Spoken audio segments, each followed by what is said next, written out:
जय स्वामीनारायण।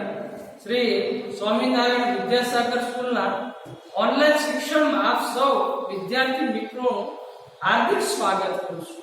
विद्यार्थी मित्रों, આપણે સમાજશાસ્ત્રની અંદર પાઠ 4 સામાજિક પ્રક્રિયાઓ અને સામાજિક પરિવર્તન એમની વાત કરતા હતા।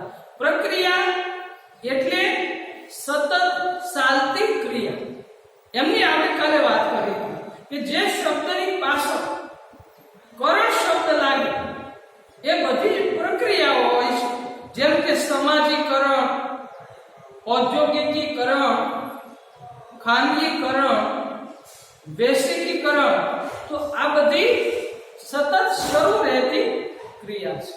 बीजू सामाजिक परिवर्तन जो के प्राचीन समय थी आज सुधी भारत में समाज भारतीय समाज ની અંદર ખૂબ મોટા પાયાના પરિવર્તનો થઈ રહ્યા છે।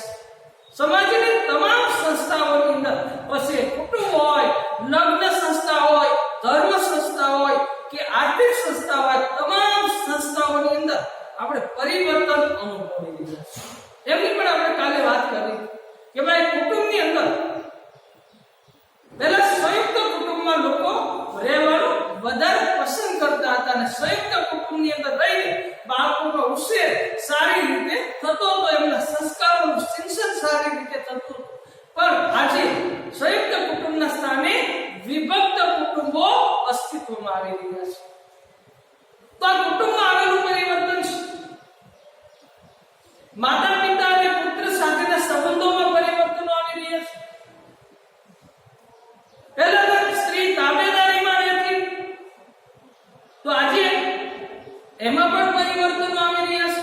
પતિ પત્ની તાબેદારી જે ભોગવતી હતી એની જગ્યાએ આજે મિત્રની જેમ સાથે રહેવા લાગ્યા છે। તો મિત્રો, પરિવર્તન એ સમાજનું આવશ્યક અંગ છે અને સમાજમાં પરિવર્તનો આવી રહ્યા છે। ત્યાર પછી આપણે વાત કરી હતી કે પશ્ચિમીકરણ, તો કે આજે પશ્ચિમની જે સંસ્કૃતિ છે એ સંસ્કૃતિને આપણે અપનાવતા થયા છે। કેમ કે અંગ્રેજોનું શાસન 150 વર્ષ સુધી ભારત ઉપર શાસન કર્યું,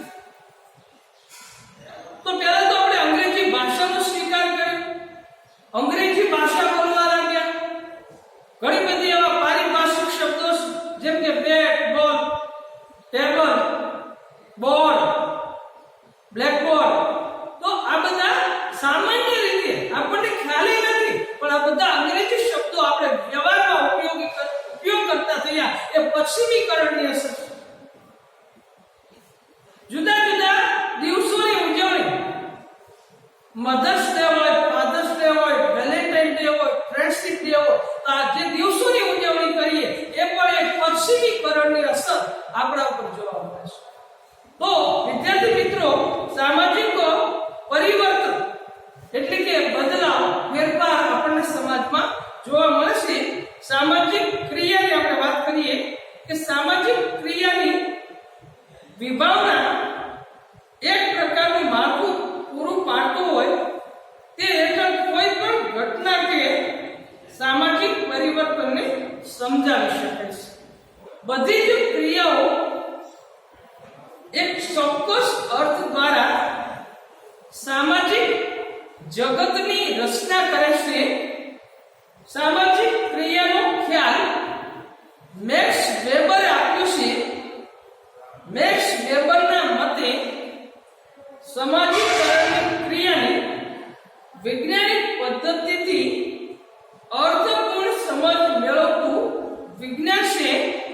તેના મતે વ્યક્તિની અર્થપૂર્ણ ક્રિયા જે અન્ય વ્યક્તિની અસરમાં થઈ હોય તે સામાજિક ક્રિયા છે। તો મેક્સ વેબર આપણે વિશ્વના જે સમાજશાસ્ત્રીઓ છે, ઓગસ્ટ કોન્ત જે સમાજશાસ્ત્રના પિતા ગણાય છે, એ ફ્રાન્સના સમાજશાસ્ત્રી હતા। એમિલ દુર્કીમ એ પણ ફ્રાન્સના સમાજશાસ્ત્રી હતા। કાર્લ માર્ક્સ અને મેક્સ વેબર એ જર્મનીના સમાજશાસ્ત્રી હતા।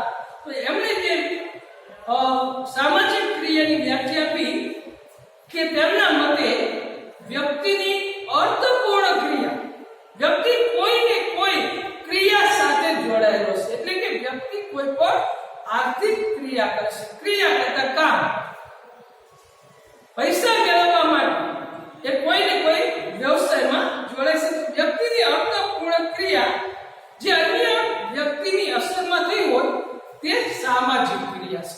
તો બીજા વ્યક્તિની અસરમાં જે થઈ હોય તો અહીંયા સામાજિક ક્રિયા નું ચિત્ર પણ આપેલું છે. માનવીની સામાજિક ક્રિયા દ્વારા સમાજ કાર્યાન્વિત કરે છે. માનવ કોઈને કોઈ અર્થપૂર્ણ ક્રિયા કરે છે એટલે સમાજ કાર્યાન્વિત રહે છે. વ્યક્તિ જ્યારે ચોક્કસ હેતુને ધ્યાનમાં રાખીને કોઈ સંદર્ભમાં ક્રિયા કરે ત્યારે સામાજિક ક્રિયા બને છે. દાખલા તરીકે આવતી પરીક્ષાના ઉત્તમ પરિણામ લાવવા માટે નિયમિત રીતે અભ્યાસમાં વધારો કરવાનું વિદ્યાર્થીનું વર્તન. તો વિદ્યાર્થી મિત્રો, ઓક્ટોબર માસની અંદર આપણી સંક્રાંત પરીક્ષા લેવાની છે. આજે આપણે કોરોના જેવી મહામારીને કારણે સ્કૂલમાં બેસીને ભણી શકતા નથી, પણ આપણે ટેકનોલોજીના માધ્યમથી, કેમ કે ભારત એક ટેકનોલોજીથી ભરેલો દેશ અને ટેકનોલોજીના ક્ષેત્રે આપણે ક્રાંતિ કરીશું, જેને માહિતી તકનીકીની ક્રાંતિ અથવા ટેકનોલોજીની ક્રાંતિ તરીકે ઓળખીએ છીએ. તો જેમ શાળામાં બેસીને ભણીએ એમ આજે આપણે ઘરે બેસીને પણ ફોનના માધ્યમથી અભ્યાસ કરી શકીએ છીએ. તો આ પરીક્ષા જે આવશે ઓક્ટોબર માસની અંદર સંક્રાંત પરીક્ષા લેવાની છે, તો એની અંદર તમે ઉત્તમ પરિણામ લાવવા માટે, સારું પરિણામ લાવવા માટે નિયમિત રીતે અભ્યાસમાં જે વધારો કરો છો એને સામાજિક ક્રિયા કહેવામાં આવે છે. કોઈને કોઈ કામ સાથે વ્યક્તિ જોડે એને સામાજિક ક્રિયા કહેવામાં આવશે. પાર્સલ્સના મતે વ્યક્તિની ધ્યેય અભિમુખ ક્રિયા એ સામાજિક ક્રિયા છે જે સમાજ વ્યવસ્થાને રચે છે. દાખલા તરીકે ડિગ્રી લેવા માટે કોલેજમાં એડમિશન લેવું, તો વિદ્યાર્થી અભિમુખ ક્રિયા. આપણે ડિગ્રી લેવા માટે કોલેજમાં ધોરણ 11 પછી 12 પછી કોલેજમાં આપણે ડિગ્રી લેવા માટે એડમિશન લેશું. ટૂંકમાં સામાજિક ક્રિયા એટલે બીજાથી પ્રભાવિત હોય, પ્રતિભાવ રૂપે હોય, ક્રિયાના સંદર્ભમાં હોય, અર્થપૂર્ણ હોય અને બીજી વ્યક્તિ કે વ્યક્તિઓના સંદર્ભમાં હોય, તેમજ ક્રિયા કરનાર વ્યક્તિએ તેને અર્થ આપ્યો. તો આ રીતે સામાજિક ક્રિયા છે પ્રતિભાવ રૂપે હોય, ક્રિયાના સંદર્ભમાં હોય, અર્થપૂર્ણ રીતે હોય અથવા બીજી વ્યક્તિ કે વ્યક્તિના સંદર્ભમાં વ્યક્તિ સામાજિક ક્રિયા કરતો હોય છે. તો સામાજિક ક્રિયાના તત્વો વિદ્યાર્થી મિત્રો 7 તત્વો છે. સ્વ અથવા કર્તા, ધ્યેય અથવા લક્ષ્ય, શરતો અથવા સંજોગો અને સાધનો. આ સામાજિક ક્રિયાના 4 તત્વો દર વખતે 5 માર્કની અંદર પરીક્ષામાં પૂછાતા હોય છે. તો વિદ્યાર્થી મિત્રો, આપણે વ્યવસ્થિત રીતે એમની તૈયારી કરી લઈશું. તો પહેલું જોઈએ સ્વ અથવા કર્તા. ક્રિયાનો મુખ્ય ચાલક બળ સ્વ છે. ક્રિયા કરનાર માત્ર માનવ દેહ નથી, પણ તે સામાજિક વ્યક્તિ છે. આ વ્યક્તિ પોતે માત્ર શરીર નથી. દરેક વ્યક્તિની પોતાની આગવી ઓળખ હોય છે. વ્યક્તિ પોતે એક અલગ એકમ છે. વ્યક્તિ સામાજિક સભાનતા અને આત્મચેતના ધરાવશે. તો સ્વ એટલે પોતાનું. ક્રિયાનું સાલક બળ વ્યક્તિ નું સાલક બળ સ્વ છે. તે માનવીય નથી, પણ વ્યક્તિની પોતાની આગવી ઓળખ છે કે આ વ્યક્તિ સારો છે, આ વ્યક્તિ સારો નથી. એ આપણા સ્વ, આપણા વર્તન, આપણી વાણી દ્વારા એ નક્કી થતો હોય છે. તો વ્યક્તિ સામાજિક સમાનતા અને આત્મચેતના ધરાવશે. સ્વને આપણે વ્યક્તિત્વ કે ચરિત્ર પણ કહી શકીએ છીએ. આપણું વ્યક્તિત્વ કેવું છે, લોકો આપણા વિશે કેવી ધારણાઓ બાંધે છે, આપણે બીજા લોકો વિશેની ધારણાઓ બાંધતા હોય આપણા પડોશી કે ભાઈ આ વ્યક્તિ તો ખૂબ સારો છે, ખૂબ ભલો માણસ, આ વ્યક્તિ સારો નથી. તો આવી ધારણા ક્યારે બાંધી શકીએ? તો કે એમનું વર્તન, એમનું વ્યક્તિત્વ, એમના સ્વ દ્વારા આપણે આવી ધારણા બાંધી શકીએ. વ્યક્તિનું વ્યક્તિત્વ એ પ્રવૃત્તિને પ્રત્યાઘાતોનું કેન્દ્ર છે. વ્યક્તિ કે સ્વ કાર્ય કરવા માટે શરીરને સાધન કે શરત તરીકે વાપરે છે. તેના દ્વારા ધ્યેય હાંસલ કરે છે. ક્રિયા કરનાર સ્વ છે અને સ્વનું ઘડતર સમાજ કરે છે. તો સમાજમાં સ્વનું ઘડતર થાય છે. વિદ્યાર્થી મિત્રો, આપણે જોઈએ કે બાળક જ્યારે જન્મે છે ત્યારે એકદમ શૂન્ય અવકાશમાં હોય છે, કશી ખબર હોતી નથી. પણ ધીમે ધીમે કુટુંબમાં એમનું ઘડતર થતું રહેતું હોય છે અને એક સારો નાગરિક બનતો હોય છે. કર્તાનું સ્વ અન્ય વ્યક્તિઓની ચીજ વસ્તુઓને કે પરિસ્થિતિઓને કયા સ્વરૂપે જોશે, તેનો શું અર્થ કરશે, તેના પર જ તેના વર્તનનો મુખ્ય આધાર છે.